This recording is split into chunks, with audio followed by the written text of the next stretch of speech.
ગુજરાત રાજ્યમાં જે ગુજરાત મોડલની વાત ભારતીય જનતા પાર્ટી કરી રહી છે એ સમગ્ર દેશમાં તળિયે આવી ગયું છે.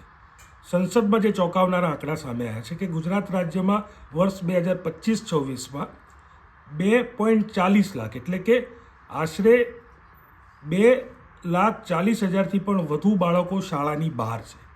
આ આંકડાની અંદર 1,05,000થી પણ વધુ દીકરીઓ છે. બેટી પઢાઓના નારા આપે અને 1 લાખથી પણ વધુ કિશોરીઓ શાળાની બહાર હોય, આઉટ ઓફ સ્કૂલ હોય. આ ગુજરાત રાજ્યનું ગુજરાત મોડલ છે. સમગ્ર દેશમાં આઉટ ઓફ સ્કૂલ ચિલ્ડ્રનમાં ગુજરાત રાજ્યનો અવ્વલ નંબર આવે છે, એટલે કે નીચેથી પહેલો નંબર આવે છે. એ જ રીતે કિશોરીઓના સ્કૂલ છોડવાના કિસ્સામાં સમગ્ર દેશમાં ગુજરાત રાજ્ય નીચેથી પહેલો નંબર આવે છે.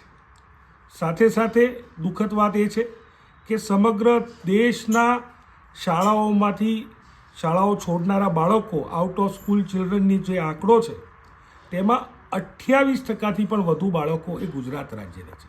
શું આ ગુજરાત મોડલ છે?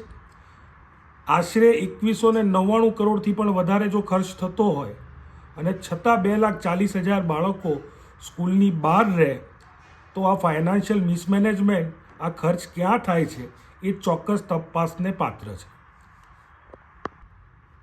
વર્ષ 2024-25 અને વર્ષ 2025-26ની સરખામણી કરીએ તો ગયા વર્ષ કરતાં 341% વધારો આઉટ ઓફ સ્કૂલ ચિલ્ડ્રનમાં થયો છે.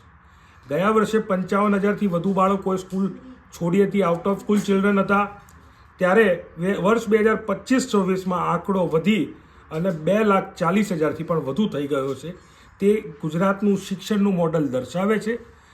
ગુજરાત સરકાર શિક્ષણના મામલે કેટલી ઉદાસીન છે અને આ બાળકોએ ચોક્કસપણે કયા કારણે શાળાઓ છોડી છે તે તપાસનો વિષય છે. 2199 કરોડથી વધુ ખર્ચાયા છે તો એ રૂપિયા જાય છે ક્યાં તે સૌથી મોટો સવાલ છે, તે સૌથી મોટો ક્વેશ્ચન માર્ક છે.